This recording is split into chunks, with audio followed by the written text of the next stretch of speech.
আমি সিমরিন। ছোট থেকে আমার মেজাজ খুব খিটখিটে। একটু একটু অযথা কারণেই আমার রাগ মাথায় উঠে যায়, আর সেই একটু একটু কারণে রাগ হওয়ার জন্যই আমার জীবনটা আজ এই পর্যায়ে। সবাইকে অনুরোধ করছি আমার কথাগুলো মনোযোগ দিয়ে শুনবেন, তাহলে হয়তো কখনোই আমার মতো ভুল আপনারা করবেন না। বাবা মায়ের সম্মতিতে এক প্রবাসী ছেলের সাথে আমার বিয়ে ঠিক হয়। বিয়ের আগে থেকেই তাকে আমি চিনতাম, বলতেই পারেন ছেলেটা আমার জন্য পাগল। তখন আমার বয়স 20 বছর। লেখাপড়ার পাশাপাশি ছেলেটার সাথে কথা বলে আমি সময় কাটাতাম। ছেলেটা আমাকে পাগলের মতো ভালোবাসতো, কখনোই আমাকে রাগাতো না। একবার ছেলেকে আমি ফোন করেছিলাম, তখন তার ফোনটা ব্যস্ত পেয়েছিলাম। এরপর তাকে আমি আর কোনো কথা না বলেই ব্লক পেরে দিই। সে তার বন্ধুর আইডি দিয়ে আমাকে মেসেজ করে এবং সে জানায় সে নাকি তার মায়ের সাথে কথা বলছিল। 2 দিন পর আমি তাকে আনব্লক করি। আমি তাকে বললাম তোমার মা হোক আর যাই হোক সবার আগে আমি থাকবো। সেও এটা মেনে নিল।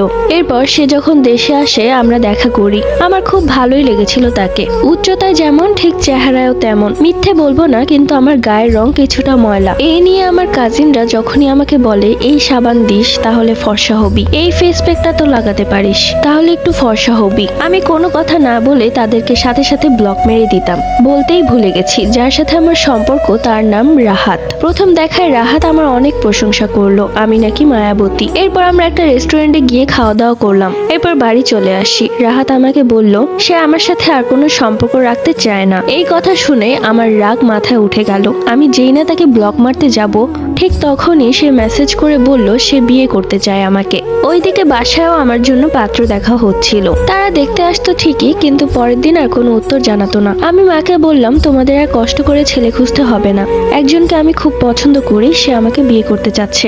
এই কথা শুনে মা ছেলের ছবি দেখতে চাইলো। আমিও রাহাতের ছবি মাকে দেখালে মা পছন্দ করে এবং বলে তোর অনুযায়ী ছেলে খুব সুন্দর। এই কথা শোনার পর 2 দিন আমি মায়ের সাথে কোনো কথা বলিনি। মা সেই দিন আমাকে বলেছিল দেখিস এই রাগই যেন তোর জীবনে আবার কাল হয়ে না দাঁড়ায়। মায়ের কথা পাত্তা দিলাম না। ছেলের পরিবার আমার ছবি দেখতে চাইলে রাহাত সবাইকে ছবি দেখায়। তখন ছেলের মা আমাকে পছন্দ করেনি, কিন্তু রাহাত তার একমাত্র ছেলে, তাই ছেলের পছন্দকে সে ফেলে দিতে পারে না। অবশেষে পারিবারিক ভাবে আমার বিয়েটা সম্পন্ন হলো। বিয়ের পর চলে গেলাম শ্বশুর বাড়িতে। শ্বশুর বাড়িতে যাওয়ার সময় মা বারবার বলে দিয়েছেন আমি যেন আমার রাগ কন্ট্রোল করি আর হুটহাট করে তার বাসায় না চলে আসি, এতে তাদের মান সম্মান ক্ষুণ্ণ হবে। বাসর ঘরে বসে আছি, আধা ঘন্টা হয়ে গেছে, কিন্তু রাহাতের কোনো খবর নেই। বারান্দায় দাঁড়িয়ে ওর বন্ধুদের সাথেও মজা করছে। আমি একটানে আমার শাড়ি খুলে ফেললাম এবং নর্মাল একটি ড্রেস পরলাম। সেই সাথে বাসর ঘরে লাগানো ফুলগুলো টেনে ছিঁড়ে নিচে ফেলে দিলাম। আধ ঘন্টা পর রাহাত ভেতরে এসে দেখলো ফুলগুলো নিচে পড়ে আছে আর এক সাইডে আমি ঘুমিয়ে আছি। তখন রাহাত আমাকে ডেকে তুলে বলল কি হয়েছে তোমার, এগুলো কেন করেছো? ফুলগুলো নিচে ফেলেছো কেন? ভুলে গেছো আজ আমাদের বাসর রাত। আজকের দিনের জন্য মানুষ কত ওয়েট করে জানো তুমি? আমি তখন শোয়া থেকে উঠে বসলাম আর রাগান্বিত চোখে রাহাতের দিকে তাকালাম। কয়টা বাজে এখন? ঘড়ির দিকে তাকিয়ে রাহাত বলল 12:40 বাজে। আমাকে এই রুমে কখন এনে বসিয়ে রেখে গেছে জানো? কখন?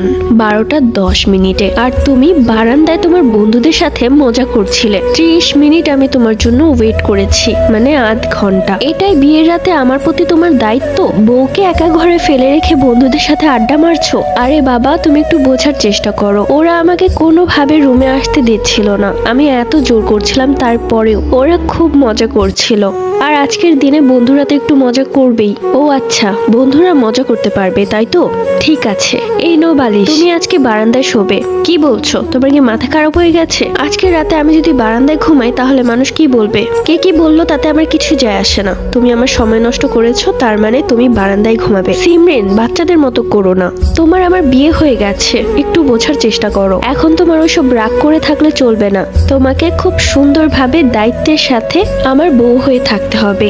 ও হ্যালো, তোমাকে বিয়ে করেছি বলে এটা ভেবো না যে আমার কোনো সাহারা নেই। তুমি আমার সাথে যদি একটু 19 কি 20 করো তাহলে তোমাকে পস্তাতে হবে। ঠিক আছে মহারানী, আপনার সব কথা আমি মেনে চলবো। এবার একটু মাথাটা ঠান্ডা করেন।